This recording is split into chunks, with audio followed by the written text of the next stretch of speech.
नमस्कार। इस वीडियो में डिस्कस करते हैं दक्षिण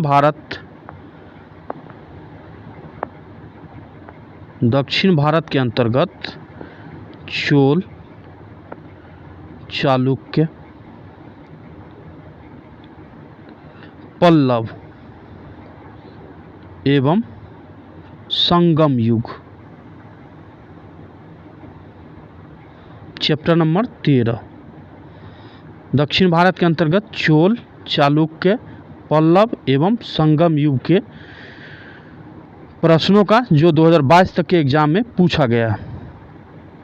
इससे पीछे हमने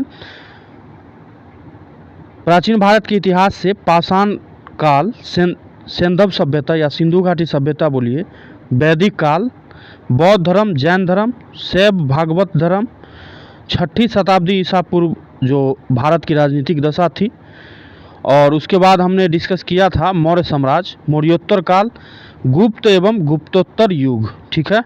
और उसके बाद हमने डिस्कस किया प्राचीन भारत में स्थापत्य कला, ठीक है। और आज है चैप्टर नंबर 13, और इसके अंतर्गत दक्षिण भारत में चोल, चालुक्य, पल्लव एवं संगम युग से जो भी इम्पोर्टेंट क्वेश्चन 2022 तक के एग्जाम में पूछा गया है यूपीएससी और स्टेट पीसीएस के एग्जाम में, उस प्रश्नों का डिस्कस करते हैं, ठीक है। इसके बाद आपका 2 चैप्टर रह जाएगा। एक तो रह जाएगा कि प्राचीन साहित्य एवं साहित्यकार, प्राचीन भारत में जो साहित्य और साहित्यकार हुआ उन ये एक चैप्टर बच जाएगा, और एक चैप्टर बच जाएगा पूर्व मध्यकाल से पहले की, यानी कि कुछ क्वेश्चन इसमें से आपको बच जाएगा। उसके बाद मेडावल हिस्ट्री का डिस्कशन स्टार्ट करेंगे। तो चैप्टर नंबर 13 का डिस्कशन करते हैं। क्वेश्चन नंबर फर्स्ट करा है कि 9वीं शताब्दी ईस्वी में निम्नलिखित में से किसके द्वारा चोल साम्राज्य की नींव डाली गई थी। 9वीं शताब्दी ईस्वी में निम्नलिखित में से किसके द्वारा चोल साम्राज्य की नींव जो डाली गई थी। तो इसका क्या सही उत्तर हो जाएगा? विजयालय। सही आंसर विजयालय। इसको एक बार डिटेल में पढ़ लीजिएगा कि चोल साम्राज्य की स्थापना विजयालय ने की थी, जो आरंभ में पल्लवों का एक सामंती सरदार हुआ करता था। उसने 850 ईस्वी में तंजौर को अपने अधिकार में कर लिया, और इस समय पल्लवों एवं पांडवों में निरंतर संघर्ष का दौर जो है चल रहा था। पांड्यों की निर्बल स्थिति का लाभ उठाकर विजयालय क्या किया, तंजौर पर अपना अधिकार जमा लिया, और वहाँ उसने दुर्गा देवी का एक मंदिर बनवाया। विजयालय ने लगभग 871 ईस्वी तक जो है राज किया। इसको एक बार डिटेल में पढ़ लिया कीजिए। इससे होगा क्या, प्रश्न अगर एग्जाम में बनता है तो यहाँ से भी कभी कभी प्रश्न जो है बन जाता है। क्वेश्चन नंबर 2 करा, निम्नलिखित में से किस मंदिर परिसर में एक भारी भरकम नंदी की मूर्ति है, जिसे भारत की विशालतम नंदी मूर्ति माना जाता है। तो इसका सही उत्तर हो जाएगा बृहदीश्वर मंदिर। क्वेश्चन नंबर 3 पे आ जाए, तंजौर का बृहदेश्वर मंदिर निर्मित हुआ है शासन काल में चोल सम्राट। किस चोल सम्राट के शासन काल में इसका निर्माण किया गया था? तो ये राजराज प्रथम के शासन काल में बृहदेश्वर मंदिर का निर्माण करवाया गया था। और राजराज प्रथम किस सम्राट था? तो ये चोल का। क्वेश्चन नंबर 4 का रहा, चोलों का राज किस क्षेत्र में फैला था?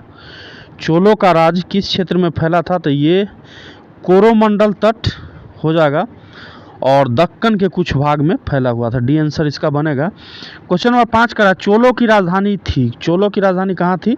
तो ये तंजौर में थी। क्वेश्चन नंबर 6 का रहा, निम्नलिखित में से कौन चोल प्रशासन की विशेषता थी? चोल प्रशासन की प्रमुख विशेषता क्या रही है? तो ग्राम प्रशासन की स्वायत्तता इसमें रहा है, ठीक है। इससे भी क्वेश्चन आगे बना है, देख लीजिएगा। क्वेश्चन नंबर 7 का रहा, चोल काल किसके लिए प्रसिद्ध था? तो क्या हो जाएगा? ग्राम पंचायत के लिए, यानी कि विलेज असेंबली के लिए प्रसिद्ध था। क्वेश्चन नंबर 8 पे आ जाए, चोल युग प्रसिद्ध था निम्न के लिए किसके लिए प्रसिद्ध था? तो ग्रामीण सभाएं के लिए प्रसिद्ध रहा है। क्वेश्चन नंबर 9 पे आ जाए, किस दक्षिण भारतीय राज्य में उत्तम ग्राम प्रशासन था? तो सही उत्तर क्या हो जाएगा? चोल। क्वेश्चन नंबर 10 पे आ जाए, कुशल ग्रामीण प्रशासन के लिए प्रसिद्ध राजवंश था। कुशल ग्रामीण प्रशासन के लिए प्रसिद्ध राजवंश था, तो इसका क्या हो जाएगा? चोल। जो भी प्राचीन भारत के अंतर्गत वीडियो बनाया गया उसका प्ले लिस्ट प्राचीन भारत के नाम से चैनल पे अवेलेबल है, वहाँ से आप सिस्टमेटिक वे में वीडियो देख सकते हैं। और मॉडर्न हिस्ट्री का भी हमने सभी चैप्टर का डिस्कस कर लिया है। एक चैप्टर आपका मिसलेनियस का बचा हुआ है, उसका भी प्ले लिस्ट मॉडर्न हिस्ट्री के नाम से चैनल पे अवेलेबल है, वहाँ से भी आप सभी वीडियो देख सकते हैं चैप्टर वाइज। क्वेश्चन नंबर 11 पे आ जाए, कौन सा मध्यकालीन भारतीय साम्राज्य व्यापक स्तर पर स्थानीय स्वशासन के लिए प्रसिद्ध था? तो क्या हो जाएगा? चोल। देखिए बीपीएससी में क्वेश्चन बना है 2020 में। चोल से भी दक्षिण भारत में इस चैप्टर से भी आपको कम से कम एक प्रश्न आपको अनिवार्य है जो एग्जाम में देखने को मिल जाता है। क्वेश्चन नंबर 12 कह रहा है कि चोलों के अधीन ग्राम प्रशासन के बहुत से ब्यौरे जिन शिलालेखों में है वे हैं। चोल के अधीन जो ग्राम प्रशासन के बहुत सारा ब्यौरा जो है जिन शिलालेखों में उल्लेख किया गया है वह है, तो क्या हो जाएगा? उत्तर मेरूर। क्वेश्चन नंबर 13 पे आ जाए कि चोल शासकों के शासनकाल में निम्नलिखित में से कौन सा वारियम उद्यान प्रशासन का कार्य देखता था? वारियम उद्यान प्रशासन का कार्य देखा करता था, तो ये था टोट वारियम। सी आंसर बनेगा। क्वेश्चन नंबर 14 करा, निम्नलिखित कथनों पर विचार कीजिए, उपयुक्त में से कौन सा सही है? तो चोल ने पांडे तथा चेर शासकों को पराजित कर प्रायद्वीपीय भारत पर आरंभिक मध्यकालीन समय में अपना प्रभुत्व स्थापित किया था, सही है। और चोलों ने दक्षिण पूर्वी एशिया के शैलेंद्र साम्राज्य के विरुद्ध सैन्य चढ़ाई की तथा कुछ क्षेत्रों को जीता भी था, तो ये भी सही है। तो सही आंसर क्या बनेगा? सी उत्तर बनेगा। क्वेश्चन नंबर 15 पे आ जाए, चोल काल में निर्मित नटराज की कांस्य प्रतिमाओं में देवाकृत प्राय किस टाइप का है? तो ये जो है चतुर्भुज है। सी आंसर बनेगा। क्वेश्चन नंबर 16 पे आ जाए कि निम्नलिखित में से किसको दक्षिण भारत के विशेषकर चोल युग के स्थापत्य की विश्व में श्रेष्ठतम प्रतिमा रचना माना जाता है? तो इसका क्या हो जाएगा? नटराज का। क्वेश्चन नंबर 17 का रहा है, चोल शासकों के समय बनी हुई प्रतिमाओं में सबसे अधिक विख्यात हुई, तो सबसे अधिक जो विख्यात हुआ था वो नटराज शिव के कांसे की प्रतिमाएं जो है। क्वेश्चन नंबर 18 का रहा है, नटराज की प्रसिद्ध कांस्य मूर्ति किस कला का उदाहरण है? नटराज की प्रसिद्ध कांस्य मूर्ति किस कला का उदाहरण है? तो इसका सही उत्तर हो जाएगा चोल कला का। क्वेश्चन नंबर 19 का शिव की दक्षिणामूर्ति प्रतिमा उन्हें किस रूप में प्रदर्शित करती है? तो ये शिक्षक के रूप में प्रदर्शित करती है। क्वेश्चन नंबर 20 पे आ जाए कि 72 व्यापारी चीन में किसके कार्यकाल में भेजे गए थे? 72 व्यापारी को चीन में किसके कार्यकाल में भेजा गया था? तो ये इसका सही उत्तर हो जाएगा कुलोतुंग फर्स्ट। चोल शासक ही रहा है कुलोतुंग फर्स्ट, और टाइम पीरियड इसका रहा है 1077 ईस्वी में। शासन में कुलोतुंग फर्स्ट के शासनकाल में 1077 ईस्वी में 72 सौदागरों को एक चोल दूत मंडल जो है चीन में भेजा था। क्वेश्चन में किस कारण निम्न में से दक्षिण भारत का कौन सा राजवंश नौसैनिक शक्ति के लिए प्रसिद्ध था? तो सही आंसर क्या हो जाएगा? चोल। क्वेश्चन नंबर 22 पर आ जाए, निम्नांकित राजवंशों में से किसके शासन अपने शासनकाल में ही अपना उत्तराधिकारी घोषित कर देते थे? तो इसका क्या हो जाएगा? प्राचीन हिंदू राजवंशों के सभी सम्राट प्राय ऐसा करते थे। तो यहाँ दिया गया है सभी सम्राट प्राय अपने जीवन काल में ही अपने युवराज का चुनाव कर लेते थे, उसके बाद उसका उत्तराधिकारी बनता था। यह प्रवृत्ति चोल वंश में सर्वाधिक जो है दिखाई देता है। तो इसके अनुसार क्या आंसर हो जाएगा? इसमें से एक से अधिक उत्तर हो जाएगा, यानी कि नन ऑफ दीज कह सकते हैं, या एक से अधिक उत्तर इसमें सही है। क्वेश्चन नंबर 23 करा, निम्नलिखित चोल शासकों में से जिसने बंगाल की खाड़ी को चोल झील का स्वरूप प्रदान किया वह कौन था? तो ये थे राजेंद्र प्रथम। क्वेश्चन नंबर 24 पे आ जाए,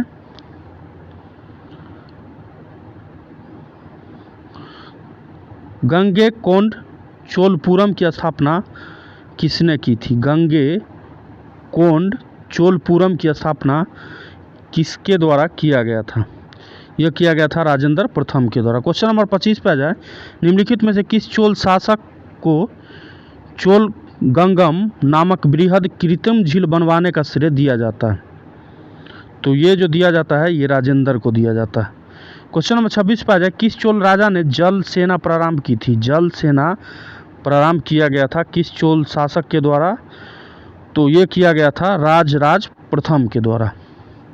क्वेश्चन नंबर 27 पे आ जाए, चोल शासक का नाम बताइए जिसने श्रीलंका के उत्तरी भाग पर विजय प्राप्त की थी? ये थे राजराज प्रथम। क्वेश्चन नंबर 28 का रहा, चोल राजाओं में किस एक ने सीलोन पर विजय प्राप्त की थी? सीलोन जो है श्रीलंका का पुराना नाम हुआ करता था। तो ये किसका हो जाएगा? राजेंद्र प्रथम इसका सही उत्तर बन जाएगा।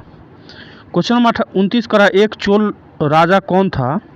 और वह चोल राजा कौन था जिसने श्रीलंका को पूर्ण स्वतंत्रता दी और सिंहल राजकुमार के साथ अपनी पुत्री का विवाह कर दिया था?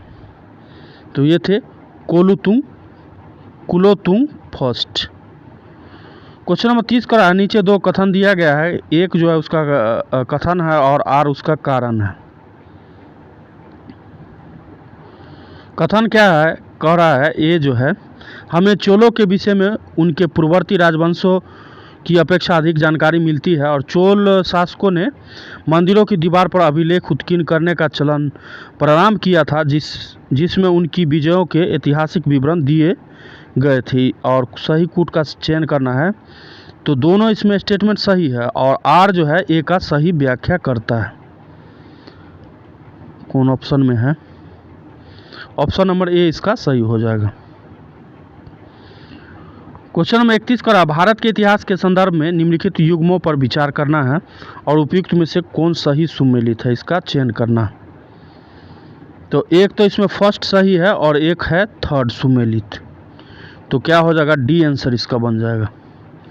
क्वेश्चन नंबर 32 का रहा, निम्न में से कौन सी संस्था विदेशी व्यापार से संबंधित थी? कौन सी संस्था है जो विदेशी व्यापार से संबंधित थी? तो आगे देखते हैं ऑप्शन, नाना देशी और मनीग्राम दोनों हो जाएगा, यानी कि सी और डी दोनों उत्तर सही है। क्वेश्चन नंबर 33 का रहा है, प्राचीन भारत का निम्नलिखित में से कौन सा महत्वपूर्ण व्यापार केंद्र उस व्यापार मार्ग पर था जो कल्याण को बेंगी से जोड़ता था? तो इसका सही उत्तर हो जाएगा तगर। क्वेश्चन नंबर 34 का रहा है, चालुक्य वंश का सबसे महान शासक कौन था? चालुक्य वंश का सबसे महान शासक पुलकेशिन द्वितीय हुआ। क्वेश्चन नंबर 35 पे आ जाए, निम्नलिखित में से किस वंश द्वारा प्राय महिलाओं को प्रशासन में उच्च पद प्रदान किए जाते थे? तो क्या हो जाएगा? चालुक्य। क्वेश्चन नंबर 36 का रहा है, चालुक्य की राजधानी कहाँ थी? चालुक्य की राजधानी कहाँ थी? तो ये थी वातापी में। क्वेश्चन नंबर 37 का रहा है, कवि कालिदास के नाम का उल्लेख किसमें हुआ? तो इनके नाम का उल्लेख जो हुआ है एहोल के उत्कीर्ण लेख में हुआ। क्वेश्चन नंबर 38 का रहा है, संस्कृत के कवि और नाटककार कालिदास का उल्लेख हुआ है। तो इसका सही उत्तर क्या बन जाएगा? पुलकेशिन सेकंड के एहोल अभिलेख में। यहाँ से एक क्वेश्चन और भी बन जाएगा आपका कि एहोल अभिलेख किनसे संबंधित है? तो ये बन जाएगा पुलकेशिन सेकंड से। क्वेश्चन नंबर 39 पे आ जाए, किस शासक ने सिंहल द्वीप के विरुद्ध 642 ईस्वी में 2 समुद्री अभियान भेजा था? तो इसका क्या उत्तर हो जाएगा? Narasimha Varman first. Question number 40 पे आ जाए, प्राचीन संस्कृत ग्रंथों में प्रायः यवन प्रिय शब्द द्योतक है। तो इसका क्या हो जाएगा? काली मिर्च का। क्वेश्चन नंबर 41 करा है, तोलका पीएम ग्रंथ संबंधित है। ये ग्रंथ जो है व्याकरण और काव्य से संबंधित है। क्वेश्चन नंबर 42 करा है, संगम साहित्य में तोलका पीएम एक ग्रंथ है। तो ये जो है तमिल व्याकरण का। क्वेश्चन नंबर 43 करा है, शिल्पाधिकारम का लेखक था? शिल्पाधिकारम का लेखक था, ये था इलंगो। क्वेश्चन नंबर 44 का सूची 1 को सूची सेकंड के साथ सुमेलित करने के लिए कहा गया। इसका सही उत्तर बन जाएगा आपका ऑप्शन नंबर डी। मिला लीजिएगा इसको। क्वेश्चन नंबर 45 का शैव संतों के लेखन के संग्रह को पांचवा वेद भी समझा जाता है, उपयुक्त संग्रह का क्या नाम? तो इसका सही उत्तर बन जाएगा तिरुमुराई, डी आंसर होगा। क्वेश्चन नंबर 46 का ईसा की प्रारंभिक शताब्दियों में भारत तथा रोम के बीच घनिष्ठ व्यापारिक संबंधों की सूचना किस पुरास्थल की खुदाइयों से प्राप्त होती है? तो इसका सही उत्तर बन जाएगा अरिकामेडू। 47 पे आ जाए, पूर्वी भारत के प्रमुख भारतीय रोमन व्यापारिक स्थान था? तो ये था अरिकामेडू। क्वेश्चन नंबर 48 का निम्नलिखित में से कौन सा बंदरगाह पोडू के नाम से दी पेरिप्लस ऑफ द इरिथियन सी के लेखक को ज्ञात था? तो इसका क्या बन जाएगा अरिकामेडू। क्वेश्चन नंबर 49 का रोमन बस्ती कहाँ से प्राप्त हुई है? रोमन बस्ती कहाँ से प्राप्त हुई है? तो ये अरिकामेडू। क्वेश्चन नंबर 50 का एम्फोरा जार होता है एक? एम्फोरा जार होता है एक लंबा तथा दोनों तरफ हत्तेदार जार। क्वेश्चन नंबर 51 पे आ जाए, निम्नलिखित राजवंशों में से किसका उल्लेख संगम साहित्य में नहीं हुआ है? तो ये जो इसका सही उत्तर हो जाएगा कदंब। क्वेश्चन नंबर 52 का निम्नलिखित में से कौन एक तमिल देश के संगम युग का राजवंश नहीं था? तो इसका सही उत्तर हो जाएगा पल्लव। 53 नंबर प्रश्न कह रहा है धार्मिक कविताओं का संकलन कुरल किस भाषा में है? तो इसका सही उत्तर होगा तमिल। क्वेश्चन 54 का निम्नलिखित तमिल ग्रंथों में किसे लघु वेद की संज्ञा दी गई है? तो इसका सही उत्तर हो जाएगा कुरल। क्वेश्चन 55 का निम्नलिखित में से कौन तमिल रामायणम या रामावतारम का लेखक है?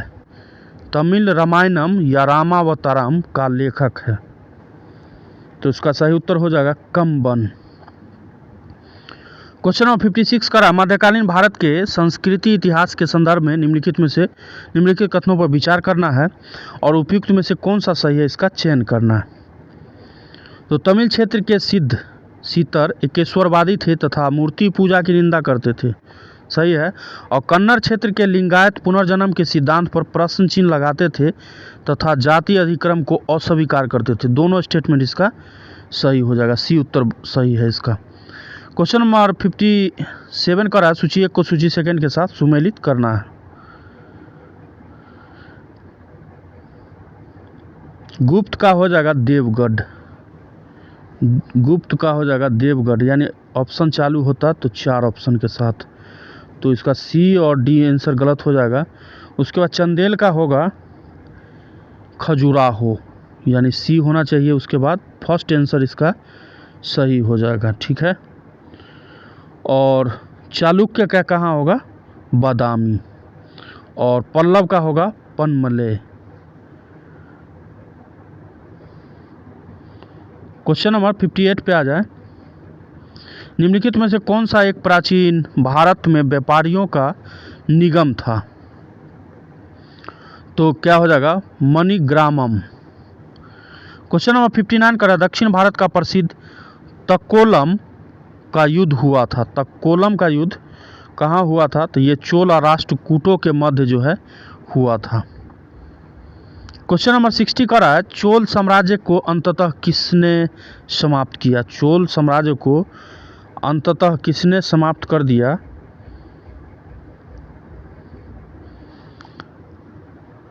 इसमें ऑप्शन ही नहीं दिया गया।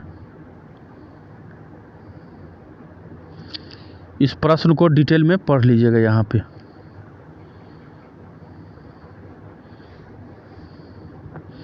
क्वेश्चन नंबर 61 करा, संगम युग में उरैयूर किसके लिए विख्यात था?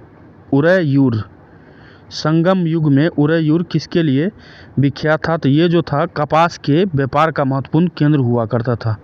बीपीएससी का प्रश्न। क्वेश्चन नंबर 62 करा है, पांडे राज के जीवन रेखा कौन सी नदी थी? पांडे राज की जीवन रेखा जो थी ये वेंगी नदी थी। 63 करा है, निम्नलिखित में कौन से संगम पतन पश्चिमी तट पर स्थित थे? नीचे दिए गए कूट की सहायता से सही उत्तर का चयन करना। तो एक तो था तोंडी और एक था मुसीरी, यानी सी उत्तर इसका हो जाएगा सही। क्वेश्चन नंबर 64 पे आ जाए, संगमकालीन साहित्य में कौन को एवं मनन किसके लिए प्रयुक्त होता था? तो इसका हो जाएगा राजा के लिए ये वर्ड जो है उपयोग किया जाता था। क्वेश्चन नंबर 65 करा, तृतीय संगम हुआ था। तृतीय संगम हुआ था, तो इसका सही उत्तर हो जाएगा मदुरई में। क्वेश्चन नंबर 66 पे आ जाए, किस ऋषि के बारे में कहा जाता है कि उन्होंने दक्षिण भारत का आर्यकरण किया, उन्हें आर्य बनाया? तो ये जो है अगस्त के विषय में कहा जाता है, अगस्त्य। क्वेश्चन नंबर 67 का रहा है, सूची 1 को सूची सेकंड के साथ सुमेलित करने के लिए कहा गया है। तो इसको भी हम टिक कर देते हैं, मिला लीजिएगा इसको एक बार। इसका सही उत्तर बन जाएगा option number A. Question number 68 का रहा, भारत के इतिहास में निम्नलिखित घटनाओं पर विचार कीजिए और उपयुक्त घटनाओं का प्राचीन काल से प्रारंभ कर सही कालानुक्रम क्या है? तो इसका सबसे पहले जो होगा महेंद्र वर्मन फर्स्ट के अधीन पल्लव सत्ता की स्थापना। दू से आंसर चालू होता है, यानी कि एक ये और ये सही हो सकता है, ये दोनों तो गलत हो जाएगा। उसके बाद सेकंड होगा गोपाल द्वारा पाल राजवंश की स्थापना, यानी कि सी उत्तर इसका सही हो जाएगा। उसके बाद हो जाएगा राजा भोज के अधीन प्रतिहारों का उदय, और उसके बाद लास्ट में हो जाएगा परातंक फर्स्ट का चोल सत्ता की स्थापना। सी आंसर इसका होगा। 69 पे आ जाए, निम्नलिखित में से कौन सी जोड़ी 6वीं से 12वीं शताब्दी तक दक्षिण भारत का राज्य एवं उसकी राजधानी सुमेलित नहीं है? तो इसमें एक जो है सुमेलित नहीं है, ये चेर पुडुचेरी, ये इसमें सही सुमेलित नहीं है। तो चेर राज्य जो है आधुनिक केरल प्रांत में स्थित है, जिसके अंतर्गत त्रावणकोर, कोचीन और मालाबार का कुछ भाग जो है सम्मिलित है। चेर राज्य की राजधानी वांजी या वांची हुआ करता था। अन्य विकल्प जो है सही सुमेलित है। क्वेश्चन नंबर 70 का रहा है, निम्नलिखित पल्लव शासकों का नाम उसके राज्यकाल को दृष्टिगत रखते हुए सही कालानुक्रम मानुसार व्यवस्थित कीजिए और नीचे दिए गए कूट की सहायता से सही उत्तर का चयन करना। तो महेंद्र परमेश्वर वर्मन फर्स्ट का हो जाएगा 670 से लेके 700 ईस्वी बोल सकते हैं। नरसिंह वर्मन का हो जाएगा अब 630 से लेके इसको 668 ईस्वी के बीच बोल सकते हैं। नंदी वर्मन सेकेंड का हो जाएगा 731 से लेके 795 ईस्वी। और एक बच रहा है महेंद्र वर्मन का हो जाएगा 600 से लेके 630 ईस्वी तक। तो ऑप्शन अगर स्टार्ट होता तो ऑप्शन नंबर 4 से स्टार्ट होना चाहिए था। तो 4 के बाद 2 आएगा, तो ऑप्शन नंबर ए इसका सही हो जाएगा। क्वेश्चन नंबर 71 पर जाए, निम्नलिखित में से किस चीन यात्री ने चालुक्य के शासनकाल में चीन एवं भारत के संबंधों का विवरण दिया था? तो इसका सही उत्तर हो जाएगा मातवा लीन, डी आंसर होगा। 72 का रहा, किस राजवंश ने उत्तर भारत पर शासन नहीं किया? किस राजवंश ने उत्तर भारत पर शासन जो है नहीं किया है? तो ये हो जाएगा चालुक्य। क्वेश्चन नंबर आ जाइए 73 पे, निम्नलिखित में से किस राजा ने अपने मंत्रियों को पशुओं पर क्रूरता पर प्रतिबंध लगाने के लिए काशी भेजा था, काशी क्षेत्र भेजा था? तो इसका क्या हो जाएगा? चालुक्य राजा कुमारपाल। क्वेश्चन नंबर 74 पे आ जाए, कदम्ब राजाओं की राजधानी थी, कदम्ब राजाओं की राजधानी कहाँ थी? बनवासी। क्वेश्चन नंबर 75 पे आ जाए, निम्नलिखित में से कौन सा एक काकतीय राज्य में अति महत्वपूर्ण समुद्र पतन था? तो इसका क्या हो जाएगा? मोटुपल्ली। क्वेश्चन नंबर 76 पे आ जाए, दक्षिण भारत के किस राजवंश के राजा ने रोम राज्य में एक दूत 26 ईसा पूर्व में भेजा था? तो ये थे पांड्य। क्वेश्चन नंबर 77 पे आ जाए, मीनाक्षी मंदिर स्थित है, मीनाक्षी मंदिर कहाँ स्थित है? ये जो है मदुरई में स्थित है। क्वेश्चन नंबर 78 पे आ जाए, मीनाक्षी मंदिर यहाँ अवस्थित है, तो मदुरई में। क्वेश्चन नंबर 79 का है, सुमेलित कीजिए, मंदिर दिया गया है, उसका स्थान जो है दिया गया। मीनाक्षी मंदिर कहाँ है? तो ये मदुरई में बालाजी विश्वनाथ जी का मंदिर है। वेंकटेश्वर मंदिर जो है ये जो है तिरुमाल आंध्र प्रदेश में है। महाकाल मंदिर है, महाकाल मंदिर जो है ये जो है उज्जैन में, और बेलूर मठ जो है हावड़ा पश्चिम बंगाल में। तो सही उत्तर बन जाएगा option number B. Question number 79 हो गया। और क्वेश्चन नंबर 80 कर रहा है, दक्षिण भारत के मंदिरों के आकर्षक द्वार क्या कहलाते थे? इंपॉर्टेंट क्वेश्चन है ये, जो है गोपुरम के नाम से जानते हैं इसको, ठीक है। तो इस वीडियो में हमने 80 प्रश्नों का डिस्कस किया। दक्षिण भारत में चोल, चालुक्य, पल्लव एवं संगम युग, और ये चैप्टर नंबर था 13। इससे पीछे 12 तक के चैप्टर नंबर 12 तक के प्रश्नों का डिस्कस किया गया, जिसका लिंक आपको वीडियो के डिस्क्रिप्शन में मिल जाएगा। मॉडर्न हिस्ट्री का भी लिंक आपको वीडियो के डिस्क्रिप्शन में मिल जाएगा, ठीक है। तो अगर वीडियो पसंद आता है तो प्लीज़ चैनल को ज़रूर सब्सक्राइब कर ले और वीडियो को लाइक ज़रूर कर दिया कीजिए, ठीक है। मिलते हैं इसके नेक्स्ट वीडियो में, जो होने वाला है प्राचीन इतिहास में साहित्य और साहित्यकार से जो भी प्रश्न बना है उस प्रश्नों का डिस्कस इसके बाद वाले वीडियो में किया जाएगा, ठीक है। तो मिलते हैं इसके नेक्स्ट वीडियो में, तब तक के लिए नमस्कार।